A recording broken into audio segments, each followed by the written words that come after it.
This is Eric Rutan of Cannibal Corpse. You are listening to the Scars and Guitars podcast with Andrew McKay Smith. G'day everybody, thanks so much for joining me. I have a chat with Richie Brown from I Am Morbid and Mindscar to share with you. Now the catalyst for the chat is twofold. I Am Morbid touring Australia in late August 2023, and also I'm curious, I wanted to hear Richie's story because he's definitely got one. He was a member of Trivium way back in the day before their music was put to tape. He's a childhood friend of Matt Heafy, so he discusses that. His own band there, Mindscar. Wanted to find out what's going on there as well, and how did he obtain the gig in I Am Morbid, because it's a heck of a thing to play those immortal guitar lines minted by the great Trey Exagtoth. And I must say, Richie does an exemplary job alongside of my old mate Bill Hudson. Don't have a tune to share with you. We're going to dive straight into the chat. So here he is, Richie Brown. Hey, how's it going? Brother, how are you, mate? Good. Thanks for doing this. I appreciate it. Of course. Thanks for having me, man. No worries. Yeah, what's the day held for you thus far up to this point? Really just preparing a bunch for leaving for Europe, and a couple weeks, actually less than 2 weeks away. So I'm just really getting everything ready to go. So yeah, we're about to basically spend the rest of the year on tour. So yeah, is that the biggest tour that you've personally done so far, this European jaunt? No. Probably the biggest tour that I did was a 6-week tour of the US and Canada with The Absence and Ex Mortis. That was probably like the longest straight, like 6 weeks of touring basically. But this is going to be a lot of fun because it's a lot of the bigger festivals and stuff in Europe. So that'll be a lot of fun. We're doing 15 dates in 19 days in Europe. And then Asia, Australia, and then coming back home and headlining Full Terror Assault. Yeah, it's pretty cool, isn't it? Because I know you've had quite the journey, and that's why I was compelled to reach out to you, because you've got one of those stories that's worth sharing insofar as your journey from Trivium bass player to where you are right now. So I might as well sort of start, not so much with Trivium, but with I Am Morbid and sort of work my way back there. Okay. Just the journey to achieving the role with I Am Morbid. So can you share just the tale of how you ended up hooking up with David, Pete, and Bill, and I suppose Suzanne as well?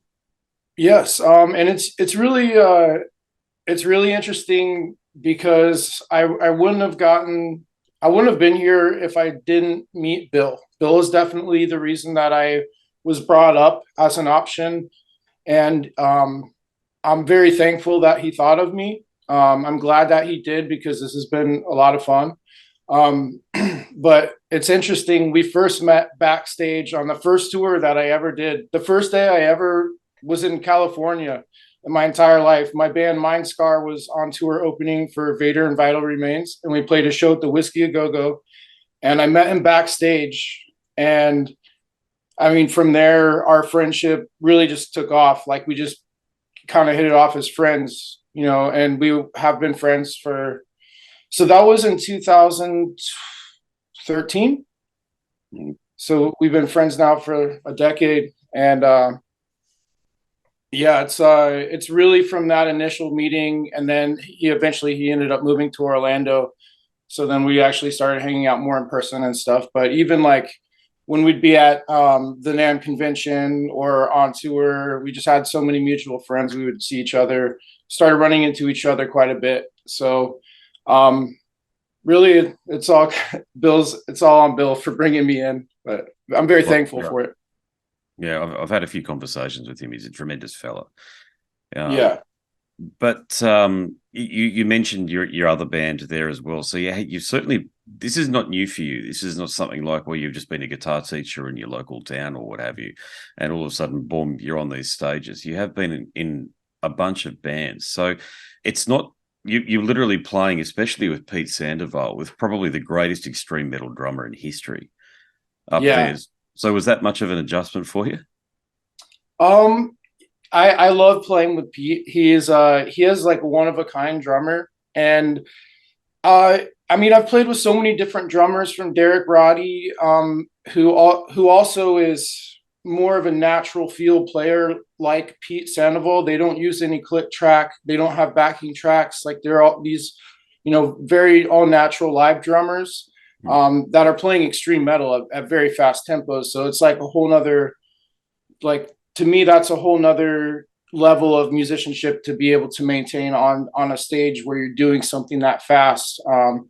Where, like, now a lot of bands, everybody's just playing to the click, which I think is fine. I like it for a lot of music, but when there's those amazing drummers that are already in the pocket and have a natural feel, I think that's something special. And I definitely experienced that in the past playing with Derek Roddy, and now I'm getting to experience that with Pete Sandoval. But yeah, it's definitely, I wouldn't say it's much of an adjustment. It's more of a lot of fun. I bet, yeah. Was Pete in the band when you joined, or was Tim still the drummer? Pete was in the band when I joined. Gotcha. Yeah. So what do you find is the most challenging Morbid Angel song to play? Well, that's a good one. Oh, I have to think about that one and get back to you on it. I mean, honestly, a lot of the riffs are very challenging, and some of the parts too over time have morphed live. How in a lot of bands that happens over time. So and also we're doing some special things too. We're adding some special things into the live set. So I mean, but all together, I would probably, I don't know. That's a tough question. Because they're all tough, right? They've all got their nuances. Yeah, but I love that. I love a challenge. I like when I like having to play something that is fast and technical, but being precise with it and consistent. Like, that's fun to me. Yeah, yeah. And it's that, not and like if you've heard my other band, like Mindscar, I write all the riffs in that band, and it's definitely very, like, more maybe like tech death. So I love playing death metal guitar. It's fun. yeah. That was precisely the point I was going to make. It's some of the stuff in Mindscar, actually, a lot of it is more technical because of its tech death nature than what Morbid Yeah. Angel do. But I think listening to the videos, you've managed to capture the feel between you and Bill. You've captured the feel and the ethos of what I think Trey's all about in your live Yes, performances. and so that's something that was always important to me, because, like, as when I was a kid, I the first CD I got Blessed of the Sick, and then I got Covenant, and I would listen to those, like, obsessively in middle school. And I it definitely, like, as a Morbid Angel fan, I want to, like, the signature parts, the melodies in the guitar solos, even if it's not something that I would write, I want to give it justice. I want to do the songs justice, so the fans, as a fan, I want to play what would make me happy. So I'm not playing the solos like whatever I want to play. I'm trying to do justice to Trey's work and the songs, and as a fan, that's what I want to do. I understand your point there, being as a fan. So was it, I guess the word isn't intimidating, but how did you feel about working with David at the very beginning? Really good, man. Like, he from the first conversation we had, I I'm very fortunate to have such a great, friendship with these guys. Very thankful for them coming into my life and us doing music and the way that we've been doing it. It's a blessing, man. But I definitely, I would say I'm experiencing a more genuine friendship, and I know it is crazy that I was listening to this music in middle school, but I mean, now I'm 37 years old. That was a long time ago. A lot of people have been through a lot, but these songs are, like, definitely, part of my musical journey and stuff. So I'm honored to be able to kind of give my tribute to them and do them justice with with David and Pete. Well, you're doing a great job. As I say, there's plenty of videos out there, and the videos don't lie. They are what they are. And listening to the solos and how tight the riffage is as well, it's obvious when you've got that happiness of spirit, good things just tend to come from that. And that's what it sounds like.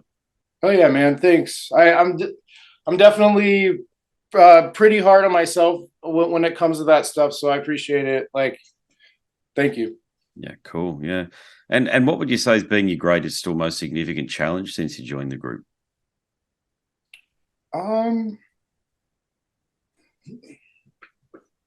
Hardest challenge is I guess I mean honestly, to be honest, I guess it is a huge challenge when you're doing something where you're touring and stuff like this to balance out like personal relationships with people at home. Yeah. Like it can be hard to maintain certain types of relationships because of traveling and so much, but it's definitely, maybe that I miss my cats. I'll have my roommate FaceTime my cats for me. Oh, is that right? Yeah. Yeah. Is that what you found? Are people generally speaking, are they very happy for you in this success that you've achieved now? Yes. Yeah, for sure. Yeah. And I'm thankful for all the positive support. Yeah. But it's not like, as I said, it's not like you're the new kid on the block or anything like that. You mentioned the tour there with Vital Remains, which is where you met Bill, because I know he did time in the band there, but you were also in Trivium and you play in Nada Sadek, if I'm not mistaken, in addition. I played in Nada Sadek. I never did any Trivium albums or anything, but me and Matt grew up really close friends, like spending the night at each other's house, playing guitar all night together. Like, so in the early days of Mindscar and Trivium, we were both in and out of each other's bands. And we're still really great friends to this day, and I love them. But I just basically filled in for a string of shows on bass live in 2001. Right. Okay. But I never played on any albums. And then with Nader Sadek, I was a live session guitar player, but that was a great experience because that was the first thing that got me out of the country, touring in other countries, like getting the actual experience that I would need to be a professional musician. Yeah, I get it. Yeah. Just talking about you go. I was gonna say the first tour that I did with Nader was Mexico. So it was just a good experience for me to like do something different that's a little more serious. Yeah. Yeah. So it's been gradual. The progression's been gradual. It's not like you've just been thrown into the deep end and had to sort of figure things out. Yeah. Yeah. That's the way to do it. Yeah. Or as a young fella, and like that 6-week tour I did with the Absence, I was filling in for Joey in the Absence. Mm-hmm. And that was like a van tour, like most of the tours I had done up to that time in the US. And then the following month I was on tour filling in for Chase and Ex Mortis with Obituary, like on a bus tour. And it just felt like it was like walking up some stairs or climbing up a ladder. Yeah. It was definitely not something that was going to happen overnight. You have to put in the work and understand what you're doing. And there's schools for it, like Berkeley, that are amazing. But when it's something like, a music genre like extreme metal, I think it's a little more tricky.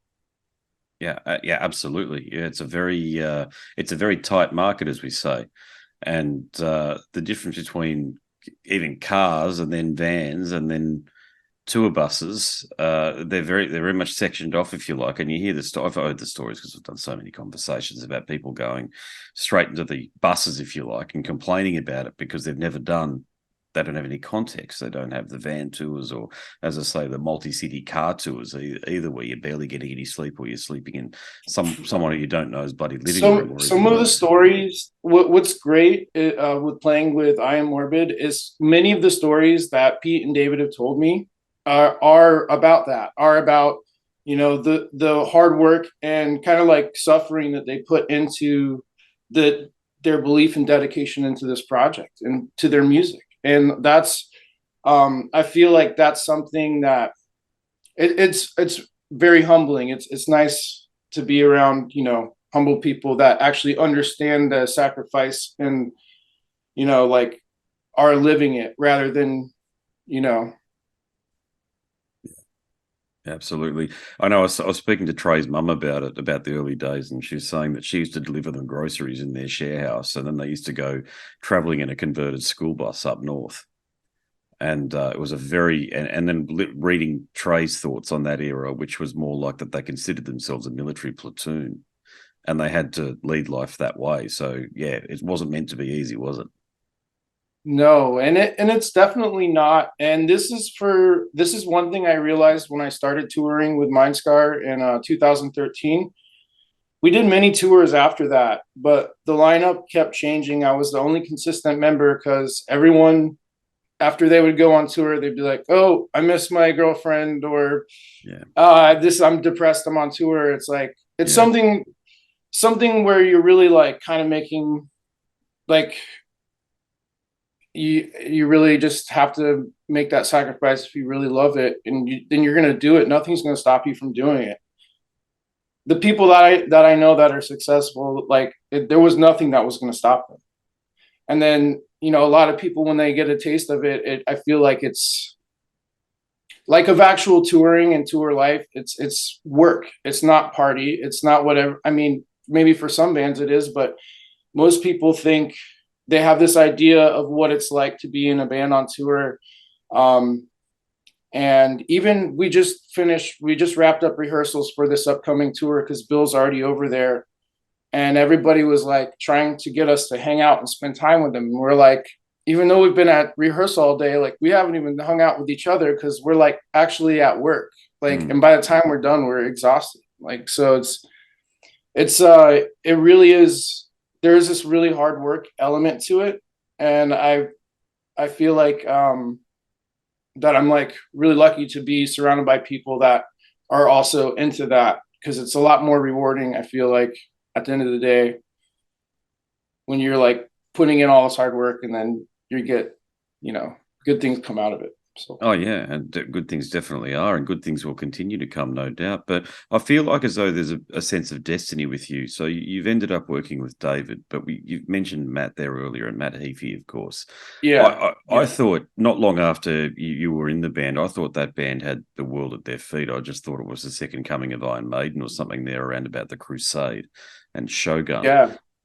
Was your impression of working with Matt back then that success was basically assured? Was he just one of those guys? I believed that he was going to be successful because, like I said, he was a very hardworking, very determined individual.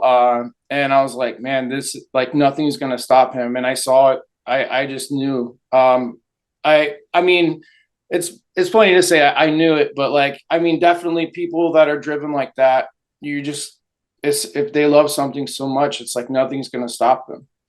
And and honestly, like that was kind of like a reason that I was kind of a late bloomer to music because I was afraid of tour life. Like I was like, no, I'd rather be at home with my girlfriend, but I'm glad that I finally, you know, jumped into it because it's definitely my passion in life is music, and that's for sure. What was there a sliding doors moment with Trivium though? Being mates with Matt, have you been invited back to play in the band? I know that the bass role changed in about 2003 or four thereabouts, but I can't remember the name of the other guitarist. He's pretty much been there since the beginning as well. So they've always had a very consistent lineup since for a long time. But Matt has always, we're great friends. He's always been very supportive of many of the things that I've been involved with. So I'm very thankful for our friendship. I'm very proud of their success. Yeah, fair enough. Yeah. Mindscar. Now you mentioned them a couple of times. That's the band that I think if you Google your name, that's the group that comes up the most. So has it just been one of those things where, to your exact point there, it's a tough business, it's a tough game, and I know there was a decade-long break there or thereabouts for you with that band. I mean, the great thing is, like I said, if I wouldn't have gone on that tour with Vader and Vital Remains, I would have never met Bill, and I would have never been playing guitar in I Am Morbid today. So I mean, at Mindscar, there's so many like wonderful relationships that have come out of this project in particular. And what's crazy is Mindscar is actually the very first band that I ever joined. Like it was a band I joined when I was in middle school. So it's just kind of like this project that, because I quickly became the lead singer and guitar player, songwriter, if the lineup, would change, I could always reach, it was always there for me. Like if I needed a musical outlet and I'm going to be doing that, it's going to be Mindscar. Yeah. So there's a high level of investment still with the group for you. Yeah. I mean, it's that. So basically what happened with that project is we were moving forward until COVID lockdown, and that because we were on that like lower level cusp of like we were getting very entry level record deal offers, we were getting very small tour opportunities, but they were there and we were going to take them and we were excited about it. And then when that all happened, all of those opportunities disappeared. So for a minute I actually, it may sound depressing, but for a minute, because I wanted, just to be like responsible, and I can't. If there was nothing that I could actually do, it would have to be, I would have to work on some other route of my career because of COVID lockdown. This is where I was just just trying to be a responsible human being, Yeah. And until I did get the call from I Am Morbid from Bill, I hadn't really been playing guitar much for about a year. Which is super depressing, but like I had to basically focus more on taking care of myself and making sure that like life is okay, rather than going on tour with my band that's not making me any money. Yeah, well, you can end up broken also too. You can end up very disappointed in the situation and abandoning a career before you've had an opportunity to stand in the limelight like what you are now. So yeah, that was just a common sense move, I sort of feel. Yeah, I mean, that situation, at least for like the smaller bands, I'm sure took everyone, for a loop and had to figure something out, but I couldn't be more thankful that I'm actually doing like, so a more legitimate project now, because it did seem like for a minute, because of that situation, that everything I was doing at the time was just kind of gone, and at the moment it is like, everyone always asks me, what's going on with Mindscar? Is Mindscar going to play shows? Are you guys going to be active? Are you a band? What's up with that project? Everyone asks me, and the real answer is as soon as there's the right opportunities that present themselves, like we all love playing music together. All the members of Mindscar right now are phenomenal. And I mean, these songs are definitely my babies, but it just has to make sense for me to be able to do that. Like none of us can just, like we can't just, and the right opportunities have to be there. And maybe one day they'll be there again soon. So, I mean, we'll see what happens with that. But at the moment, I'm fully focused on I Am Morbid, and then also have something else very special in the works that will be announced soon. Right. You're reading my mind on some of the way you're taking some of the points that you're making. Answer it if you can, but I mean, you're right. I definitely know Bill can write, and certainly so can David. I mean, has there been discussions about an I Am Morbid? So the lineup, forget about even if it's called I Am Morbid, but conversations about this lineup recording an album of original material. Yes. Yes, there has been conversations about that.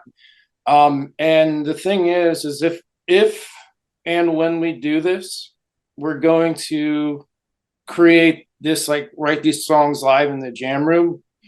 So first and foremost, like we need to create the time. And right now, like it is something that we intend on doing, but at the moment right now, for the rest of the year, we're going to spend touring. Then David's going to be out with Ultimas next year. Yeah. But I'll also be busy with something else next year. And then our plan is to spend some time together writing this record in the middle of nowhere at David's. He built a spot where we can write, like on his ranch. So our plan is to go out there and create some music together naturally, rather than like sending each other riffs with drum machines and stuff like that. Like we gotta feel it. We gotta feel the vibe in the room. It's that's the way that they've always written, and I really respect that a lot about this band. Is like those guys are like real old school. Like that is, that's like real musicianship on another level. It's something I really appreciate. So. Yeah, that Morbid Angel was always about that, capturing the energy of something that happens in the moment and then expanding it on an album format, if you like. Yeah, it was always that way. You bring these killer riffs into a rehearsal room, and you just see what happens when you share them with the other members. Yeah, like I mean, don't get me wrong. I love playing with like Tommy from Mindscar. He plays everything to a click, and it's like he'll be playing super fast, like gravity blast beats to a click, and I love that. That's perfect. We sound great live. However, it's like a whole different thing where you have Pete putting like this human behind, like you can feel that it's a human playing the drums. Like it's a whole different element of like realness that I really, that I really like, I love, and I definitely vibe on. So it's, but either way, man, I love great musicians, great drummers, and definitely, Pete is like the best when it comes to what he does. So you've played with some absolutely killer drummers, though, haven't you? To your point about Derek Roddy, what was the project with Derek? So Derek and I, we've been friends for a long time, and we started out just jamming, but we did Nod or Sadak together. So I did my first tour in Mexico was with him.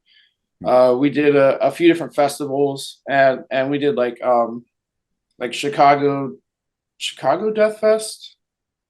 I don't know, St. Vitus Bar in New York, stuff like that. Yeah, some iconic venues and festivals. Yeah, gotcha. Do you know Eric at all? Eric Rutan? I've never met Eric, but I've heard nothing but great things about him. He's an amazing guitar player. Very nice fella as well. Yeah, you strike me as someone whose your paths I think will eventually cross, and it'll be interesting to see if there's some symbiosis there for you guys about working together. I love his guitar playing, and I love Cannibal. And I was so stoked when I saw that he had, gone into the band, because I'm like, wow, now it's gonna be like Cannibal Corpse with like Eric Rutan, Morbid Angel solos. Like it's gonna sound awesome. and it does. It sounds amazing. So he's great. Yeah, I had a really long conversation with him, and I'd still consider him Morbid Angel's guitarist, to be honest with you. That's just the era that I'm from, but it's very cool, to your point, that he made it into Cannibal Corpse. I think they needed him after what they went through with Pat. They needed some of that stability that he brings, and just that menace that he brings to the stage right. Yeah, yeah, but like you said, like his guitar playing is absolutely phenomenal. Like he's one of those death metal guitar players that's really tight, which I appreciate, because you would hear like him do a solo, and it would just be like really smooth and like almost like buttery, like yeah. Mm-hmm. Yeah, his is one of the few gigs that I've had to sort of take a break from watching when Hate Eternal toured Australia in 2005. I couldn't believe at the time. Extreme metal was getting there, wasn't it, back in those days? But it certainly was out. So was out with Derek on drums? Correct. Yes. It was next level. I saw that tour when they played like in Florida, but that's awesome. Yeah, it was next level stuff. I think that just the sound too was up a bit too loud, AC/DC levels sort of thing, and it was so pulverizing in all it was just all around me that I thought, fuck, I think I need to go outside and take a bit of a breath. It was like being held underwater for a bit. But I mean, that's a really good point insofar as how intense Eric and Derek Roddy can make something sound. Dude, I mean, they're both of them have like the stamina of like, I don't know, it reminds me of just like a little kid that could just run forever. You know, like whenever I jam with both of them, like I'll be worn out, and they're like, "Let's go." So I don't know where that energy comes from, but I love it, man. It's like yeah, I mean, both of those guys will play insanely like crazy double bass for like long amounts of time. So like blast beats that go on and on with savage drum rolls and stuff. And I'm just like, I don't even know. Like, I mean, like I just feel like it would hurt my body physically to attempt. Yeah, it definitely looks like that, and it sounds like that as a fan. Yeah. So, are you listen? Do you have much time to listen to music, or are you just engrossed in playing? Yeah, I mean, my listening is kind of all over the place. I will say honestly, like when I was younger, I pretty much strictly listened to metal, and now I'm a lot more into different kinds of music. One of my favorite artists recently has been Tigran Hamasyan. He's a pianist, but I like him a lot. But I mean, there's all different genres of music I'm really into, so I'm kind of all over the place, getting inspiration from all sorts of different things, from classical music to soundtrack scores to newer bands too. Like, so I mean, I'm really all over the place when it comes to that. Thank God you didn't mention hip hop and rap. I can't believe how pervasive that bloody genre is across popular music and even within the listening habits of extreme metal fans as well. Yeah, Yeah, it's so common nowadays, but I think the media's had a real agenda around promoting hip hop and rap and that stuff. And as a parent, I've got to say, a lot of the lyrics are absolutely disgusting. And listen, I grew up listening to satanic death and black metal. Okay, so I know what that's all about. But when you've got that fucking idiot, what's her name, Cardi B singing "Wet Ass Pussy," and the video's got all these primary colors, and you're a parent, and I've got daughters, right? I know what they're doing. They're trying to groom children, with this stuff, and it's yeah, I'm not having it at all, to be honest with you. But the genre, the style of music too, it's all about bing bong beats, and the lyrics are fairly inane, and they're not really adding anything to popular culture in my view. I could just be being a cranky old man about it, but I'm still vibing on extreme metal, and I think I always will. And it's refreshing to hear that you get into classical and soundtracks and maybe even some synth music. yeah. I mean, so my main thing is like when I was younger, I was kind of like a jerk where I was an elitist. Like I was like, oh, I only listen to, and I was because I was so fascinated by death metal and black metal. I would listen to it all day long. I would bring a Walkman in my backpack and skip class and listen to it at school. I would get home and just immediately listen to music. Like I was obsessed. And I think I kind of like after doing that for so long in my life, now I'm like I want to find inspiration in other things because I've kind of like burnt out that part of my brain by doing that to myself. And I still listen to brutal music. Don't get me wrong. Like I was actually really enjoying Devourment the other day.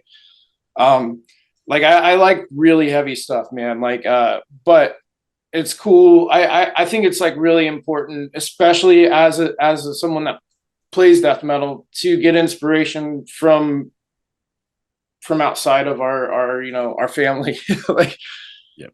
Outside of our genre, like, and then it brings more originality to the table for me. So, Yeah, but I mean, definitely. I pretty much, like I said, I listen to everything. Like I'm very open minded about music, but I don't. I don't know. I mean, I don't know. I could look at my Spotify, see what I was recently listening to. What is my favorite thing? Good old Spotify. Eh? Let's see. Oh, there is a new band that I do like a lot called Mood Ring. But maybe that's more like along the lines of like Deftones or something. But I like stuff like I was listening to Dimmu Borgir, Puritanical Euphoric Misanthropia, Septic Flesh Communion. This Yep. album called Purulent Decomposition by Sepsism, California death metal band from back in the day. And the Devourment album I was listening to is Obscene Majesty. That album is so heavy. Yeah, Spotify. For all of its very obvious disadvantages, if you're an artist, as a listener, never before in history has all of this great music from all of these different eras, and I'm talking about extreme metal as well, being available and at your fingertips. Oh, you know what? I really do have a thing though for certain like kind of black metal stuff. Like I really love Septic Flesh. I have most of their records and stuff, and I have like some like Danny Elfman like film scores and stuff like that. So I like a lot of that for inspiration. Yeah, mixing it up, a varied palette of musical interests. There you go. What about with touring? Have you been to Australia before? I know it's coming up, and that's the catalyst for our chat here. But have you been down here before? This will be my first time. You'll enjoy it. I think I've been to the States a few times, and I haven't been to Florida. But from what I understand, especially from where I'm at in Queensland, we're the equivalent to Florida. So when you come to Brisbane, hopefully you feel that a bit. I mean, we're still very British, as you're probably aware, but you're still the weather and the inclination of people and the like. I think, generally speaking, except for Melbourne's a bit different, it's a bit more left wing, and even though it's a great city, it's it's been under the hammer of a government down there for about a decade or so. So people are still sort of a bit scared of sharing opinions. It's very strange what's going on down there these days. But Sydney's a big global city. It's pretty disgusting, but the harbour's great. But I think the rest of it, mate, I think you're going to enjoy it. I think you're going to see a lot of similarities between where you're from and Australia. Oh yeah, man. Cool. Yeah. So whenever you visited Orlando or Tampa? No, I am going to go to Florida just by default because I'm going on that 70,000 tons of metal. That's what it is. Okay. Beginning of next year, so that they reach out and they give you half price tickets and stuff because you're media and I hate cruises, to be honest with you, because I've been in a few of them and never enjoyed them. But this one seems like it's a bit different. So I played guitar on that cruise this year with the band Estader from Colombia. Oh, right. Well, did you enjoy it? Was it? Yeah. Well, and it's very interesting how I got the opportunity. Like 4 years ago, I did a guest guitar solo on one of their tracks. Then I saw that they were playing on the cruise. And a few days before the actual cruise, a couple of their members were still having issues get their visa. So he reached out. They reached out to me and asked me to play on the cruise. And they ended up hiring me for the cruise. And I had a blast. I actually, for a minute, I was wearing glasses afterwards because after we played the 2 sets, I was up in the wave pool thing trying to surf and stuff, and ended up getting all this water in my eyes. And I wear contacts, so I got an eye infection, and I ended up in glasses for like a month or 2. Oh, right. Okay. I'll keep that in mind. Whenever we played in Denmark, I took my glasses off, and I can't see past here, and like I can't play a show wearing them because they'll just fall off. Yeah. So whenever we played Viborg and Denmark recently, I'm not moving as much because I can't see anything. So I'm so happy to be back in contacts again, though. I can definitely relate. See, I perform a lot too. I play covers most weekends, and I don't wear glasses up on stage because they fog up. Right? Yeah, they fog up. Yeah, and your point, you can look. I'm playing covers. We play everything from Kylie Minogue stuff, which is pop stuff, to AC/DC, to whatever, Lizzo too, that sort of shit. But you're not exactly banging your head like what you guys are and sort of moving around with that sort of energy. But yeah, they fog up. So yeah, it's the only time I wear contact lenses because I had a detached retina, and I've got to be very careful. I can lose my sight in the eye where I had the detached retina if I wear contact lenses too much. But I'm glad, just to redouble on the point there about 70,000 tons of metal. I'm glad it sounds like you had a good time, because I think I'll be I've been on the cruise many times. It is always the best time ever. I recommend it to everyone. I might be there. You might see me there. Killer, man. Well, hopefully we bump into each other there. And do you think you'll be? I was diving through your videos, by the way, so that's why I ask this question. But will you be doing any disgusting golf ball diving? There you go. Oh man, I haven't done that job in years. Oh man. No, that yeah, I used to do that for work. That Is that used to be my job you got a for about video 2 years. there? Yeah, but you've got a video there where there's, I don't know whether I can't tell whether it's two video, an amalgam of videos or what have you, or different footage or what have you. But where I imagine there's a lot of alligators in and around the Yeah, water. and so like so basically my job was scuba diving the water hazards at golf courses to Yeah, reclaim golf balls. And so there's no visibility. A lot of the water's stagnant. There's usually gators in it. The bottom bloody hell. is just you're using your bare hands to collect the golf balls, and you have this net where you can hold like 1,000 golf balls. And yeah, for me and my diving partner, at one point, like we got GoPros and we started filming our adventures because like ESPN did a special called White Gold or something like that, and they at one point they referenced golf ball divers in Florida, and they're like, "Oh, they're crazy," and we're like, "All right, well, let's start. This is what we do for work. Let's start filming it." So yeah, for about 2 years, I would scuba dive with alligators at work every day, and did, yeah. Any close calls? Yeah, for sure. But I mean, I definitely was trained on what to do in case anything happened. And I mean, obviously, if anything did happen, that could be pretty extreme. But I maybe I was lucky and got too comfortable. But I mean, I only did the job for 2 years. But I'll be honest, like I definitely felt very comfortable with I'd be walking up to a small body of water and there'd be 3 10-foot gators jump in and I jumped in with them. And there's no visibility. I just got used Oh to my it because god. it was the way that I would make money. And I'm basically the way that I felt. They looked at me as like I'm a vacuum cleaner on their floor. And they're like, what is this person doing in here? But um, I've had them bump me, or I've accidentally grabbed them because I thought that their tail was a twig, or God, yeah. one time I thought one was my diving partner, and I thought he just kept bumping into me, but it was actually an alligator. Um, but yeah, I've never been bit or anything like that. I know someone that has, but I didn't work with him. Basically, somebody that got bit gave us a contract for a golf course that and then we started diving it, and there was a lot of gators there. So I know the risk factor was there, but the whole time that I did that and grew up working for this company in the warehouse as well, I never, no one in our crew ever got bit by an alligator. Yeah, And I had to do some so, research, but they mustn't be.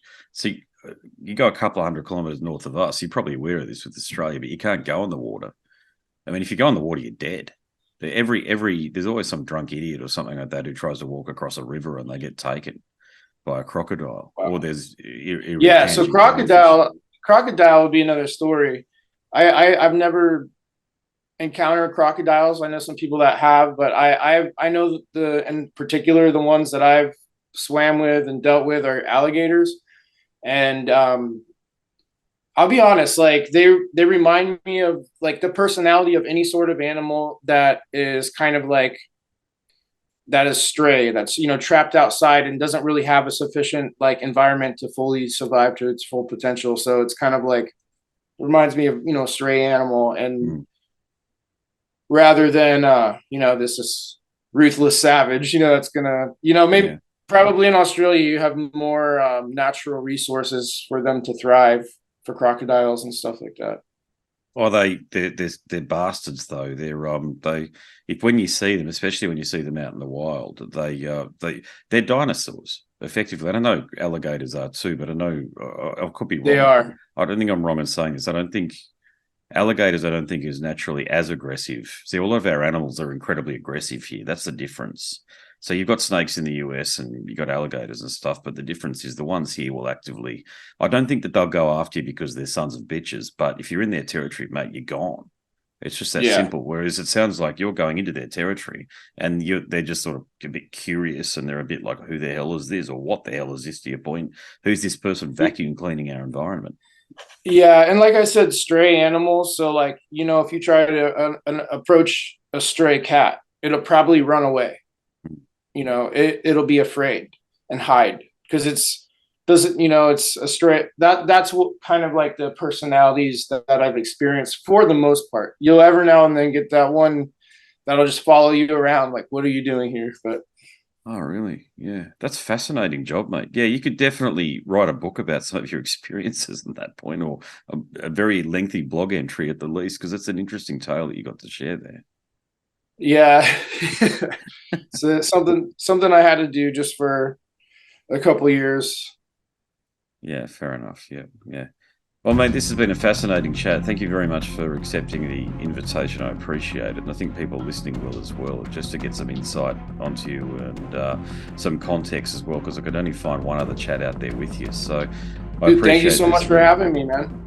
Yeah, and look, good luck with everything. I think you're just going to go from strength to strength, though, from the sounds of things. And hopefully, mate, I'll certainly be at the show. I'll give you a throw up the horns, mate. And if there's a chance to have a beer, mate, that'd be great. Yeah, absolutely, man. I look forward to it. Another great chapter to add to the big book of conversations that is the Scars and Guitars podcast. That was Richie Brown from Mindscar, I Am Morbid, and we might as well add Trivium in there for good measure as well, based on his childhood association there with Matt Heafy. Okay, if you enjoyed that one, there are many more just like it over at scarsandguitars.com. And if you like listening, I reckon you'll like reading too, which means you're in luck, because I've written a book, Scars and Guitars Volume 1, Conversations from the World of Heavy Metal and Beyond. It's a podcast memoir. So many of the chats throughout the history of the Scars and Guitars podcast are represented in the pages of the book, but don't just take my word on it. Download a sample, and if you do complete the purchase, hit me up, because I want to thank you personally, and there's some more information to share with you about the book. But before we get to that, my name is Andrew Mackay-Smith, and I'm the host of the Scars and Guitars podcast series. Until next time, it's a very goodbye for now. This is Eric Rattan of Cannibal Corpse. You are listening to the Scars and Guitars podcast with Andrew Mackay-Smith. I've been the host of the Scars and Guitars podcast since 2017. The first musician I interviewed for the show was David Vincent from Morbid Angel, and things have just snowballed from there. In all, I've posted almost 650 podcast episodes featuring conversations with many of the leading lights of rock, heavy metal, and beyond. It just got to a point where I thought, I need to write a book about all this, so that's exactly what I did. In Scars and Guitars Volume 1, you'll read a heap of deep reveals and commentary, such as Des Fafara talking about Coal Chamber and why the band will never return. If you're a band just starting out, you need to hear me. Do not start a band with partners. Ever. Yeah, wise words there. Sage advice, mate, for anybody. Don't ever, because I can't go do Coal Chamber right now unless I get others involved. Phil Anselmo talks about the episode in his career which gives him the greatest sense of accomplishment. I think the staying power of the fans and the staying power of the songs, whether it's Pantera, Down, or Superjoint, the fans remember the songs. Alex Skolnick from Testament confirms that, yes, playing the guitar in Ozzy's band is anything but an ordinary gig. Will Silent Oz from Dimmu Borgir write a book? Pa from Sabaton gives advice to people who want to start a band. Look at the team around you, look at the bandmates. If the guys want to be on the stage, then it's all cool. If the guys want to be backstage, then it's not going to be cool. Current and former members of Cradle of Filth discuss the band's seminal 90s material. Read about the reaction to George Lynch and Mark from Suicide Silence's comments when they throw shade at then President Donald Trump. We have this idiotic monster, this egotistical, self-aggrandizing, complete piece of shit in there. I just can't understand how we've gotten to this place. And yeah, we kicked a hornet's nest with Sepultura. Percussive overlord Gene Hoglan talks about recording with Chuck Schuldiner. Chuck was always, he was very, very open-minded, and he was into having his musicians that were playing with him just reach out for the best stuff that they had. Phil Campbell from Motorhead discusses what it takes to get sober. John Five answers his critics who dismiss his tenure with Marilyn Manson. My name is John Five, and Manson gave me that name, and I had some of the best years of my life in that band and learned a lot. And we get the lowdown on Trey Exagtoth from those who would know, including his mother. All across Scars and Guitars Volume 1, there are moments of tension, relief, tragedy, exhilaration, and throughout it all, you'll obtain insight that I believe no one else has managed to obtain from many of your favourite artists. So treat yourself. Scars and Guitars Volume 1 is currently available as an ebook with a print edition on the horizon. Follow the links attached and download a sample. I'm sure you'll be compelled to read the whole book.